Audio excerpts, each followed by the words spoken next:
Hello, welcome to Maths Clinic series.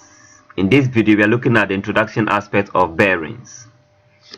And I want you to prepare yourself with your pen and your notebook ready to write definitions and some concepts you need to take note of. Also, keep your calculator. Probably you might need it one way or the other. For this very introduction part, by the end of this video, you should be able to define bearings, identify the purpose of learning bearings, interpret bearings as direction of one point from another. Then also we will be able to identify the two kinds of bearings and explain each of them. Now, why the essence of learning bearings?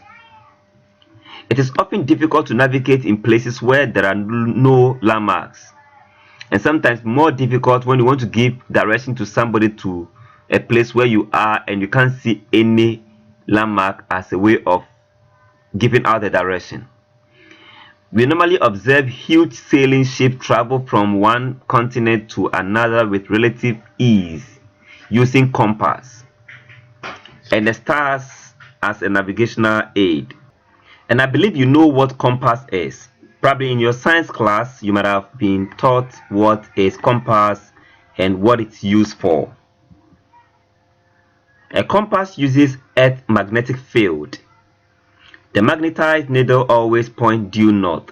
And that is why in this lesson, we'll be always considering the North Pole as our starting point of measurement in terms of angles.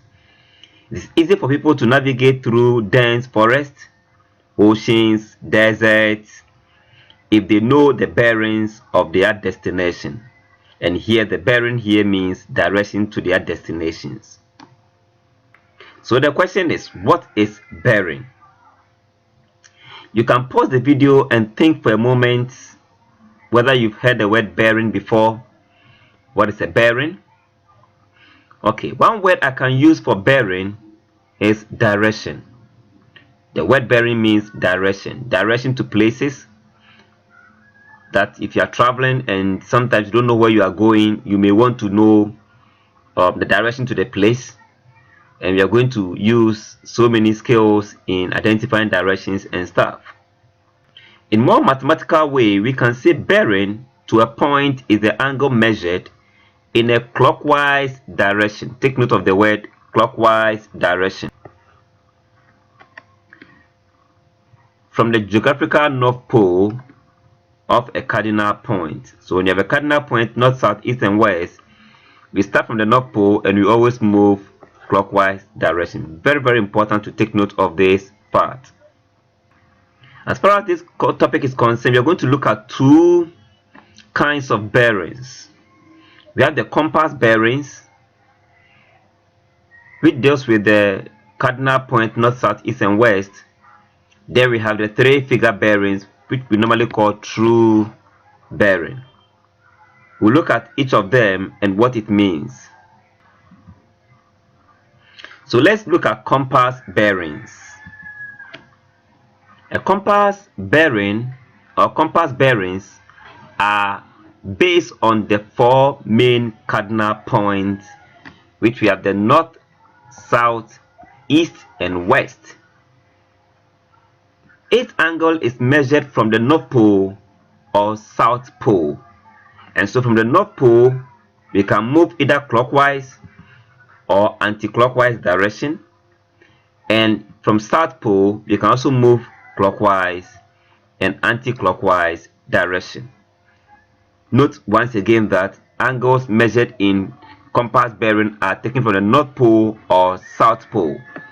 So we can always say northeast, northwest, or southeast, southwest.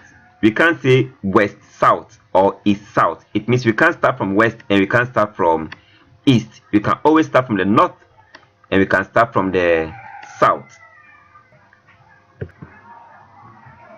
Now let's take an example.